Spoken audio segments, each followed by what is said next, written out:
Après 3 jours de route, nous atteignons enfin Kharkiv, la deuxième ville d'Ukraine. Elle est située au nord-est du pays, à 40 km environ de la frontière avec la Russie.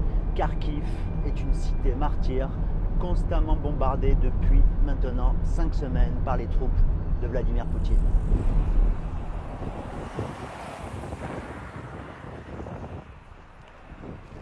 Les bombes russes ont frappé dans absolument toute la ville. D'après la mairie de Kharkiv, environ 1500 bâtiments ont été détruits ou endommagés par l'artillerie russe, dont plus d'une centaine de crèches et d'écoles. Il y a au moins 300 morts civils pour l'instant, probablement beaucoup plus, car une grande partie des corps sont encore sous les décombres.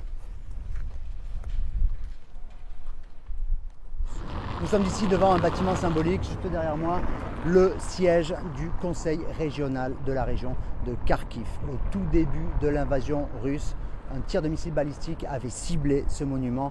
Cette frappe avait été vue dans le monde entier car elle avait été filmée par des caméras de sécurité et massivement partagée sur les réseaux sociaux. Elle avait montré toute la puissance de feu déployée par Vladimir Poutine afin de soumettre l'Ukraine.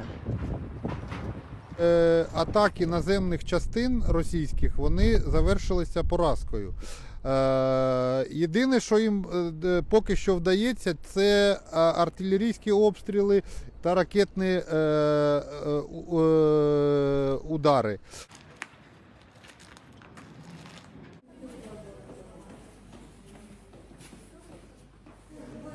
Kharkiv comptait environ 1,5 million d'habitants. Aujourd'hui, plus de 30% auraient fui la ville. Ceux qui restent passent une partie de leur vie sous terre pour échapper au bombardement. Le métro est devenu un immense dortoir. Tous les soirs, ils sont des milliers à venir s'y réfugier lors du couvre-feu.